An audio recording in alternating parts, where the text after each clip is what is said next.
Hey Yo-Gage fans, this is Joe with another video. If you watched my last video, I promised you a quick little review on my thoughts of this little MTH switcher. This is a Rail King SW-1 diesel switcher, catalog number 302746-1. I believe it came out in 2007 or 2008, maybe a little bit later or earlier. Nice little engine. Not quite as reliable as, say, the SD that I reviewed earlier. But, you know, it's got your typical Rail King detail, or if you want to, lack of detail, but a lot of cast-in stuff through here. If you can see this all this is cast-in. Trucks, again, a lot of cast-in, not a lot of add-on detail. You get the fuel box there. There are some nice features, though. Okay, you got the horn here. This is really nice. You got these grab irons right here on the side. They're add-on. Of course, the bell, the light. Nice little toolbox here. You got these painted grab-ons here on the front and on the back over here. They're on the back too, painted. And I don't know if you can see it here, but you've got the diamond tread on the walkway around here, which is kind of nice. It's not a smoker. It is a PS2 engine. Got front and rear electro couplers, and it's got the the Proto Sound 2.0 sound in it. And if you can see over here, I don't know if you can see over here on the top here, there's some top grab-ons here. Okay, again, this is all molded in grills and everything like that. The cab does light up, but there's no engineers in the cab. Okay, no figures at all in the cab. But as you can see from the light here, a little bit of add-on detail, not too much. Most of it is cast in. The trucks and everything, the two-wheel trucks, or the four-wheel trucks. But, nice little engine. Not quite as reliable as, say, the SD45 right there that was my last video. A couple of problems I do have with this. I think I paid about $225, $250 for this. I think that was a little bit much. But I did buy it at a local hobby store that I usually don't go to because he's a little bit farther than the other ones in my area, so that might have something to do with it. It is supposed to have directional lighting, front and rear. There's a light right here on the back and on the front. For some reason, and I don't know why, this back light won't come on for me. Now, if I remember correctly, when I first ran the engine, it did work. And I don't know if it burnt out or what from some kind of malfunction, and I don't know.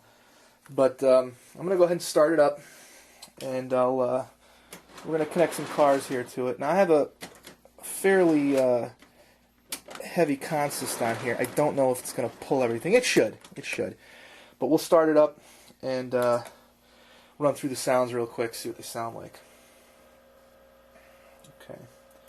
Just give me a second here to start this up.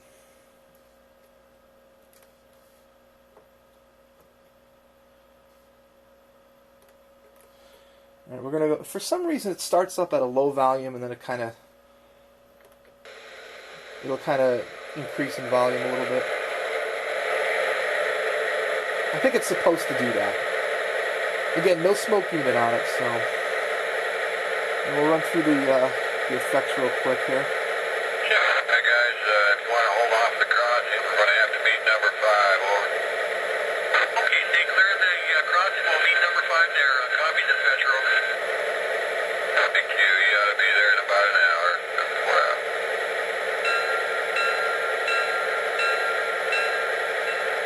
That's the bell.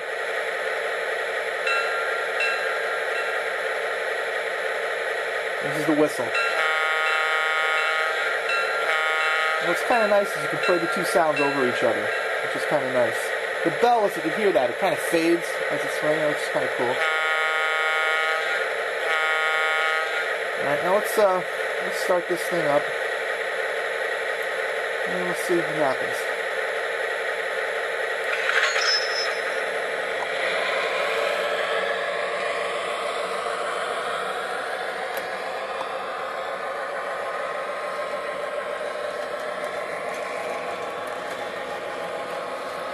This was actually my second MTH engine that I purchased.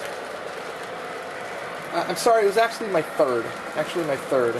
If you saw my review of the Mohawk set, that was actually my second. But, you know, pretty smooth runner.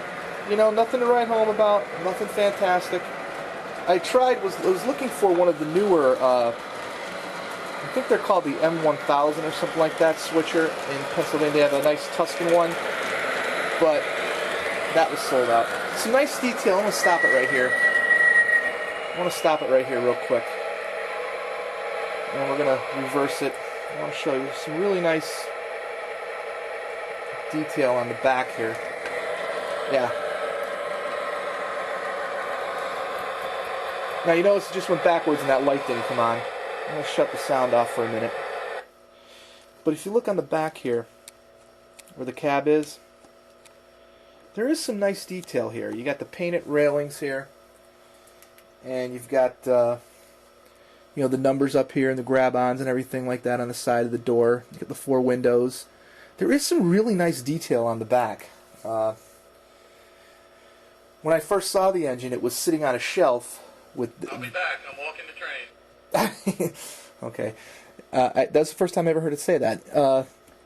But when I saw it was sitting on a shelf, and he was just putting them on the shelves, and he had this part facing out, and this is what caught my attention, is all this decent, pretty nice detail. There's like a step there, if you can see it. There's like a step there, and you know the edges of the steps are painted yellow, and again there's the light that doesn't work, but yeah, I mean it's not bad detail. Typical Rail King detail on that. I'm gonna start back up with the engine sound. Okay, and we'll run it one more time around.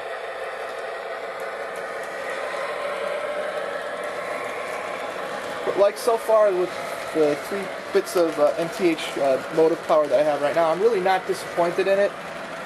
It's got a couple of quirks, like, again, if you watch one of my other videos, I was talking about all the things on my layout. I don't know if it's part 2 or 3 of the one video. I had this thing parked on that spur right there, as it's coming around, that spur right there. And, you know, for whatever reason, going to shutdown here. For whatever reason, the little engine just started up all by itself. I don't know why, but again, it's not a bad little engine if you're in the market. Again, typical Rail King detail, or lack of detail, however you want to put it.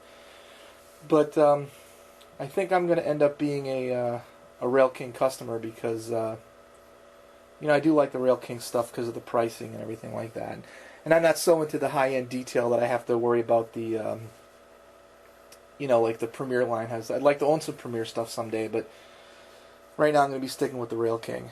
But that's just my thoughts on this little switcher. I really like it, and you know, consider one if you're in the market. Okay, as always, thanks for watching.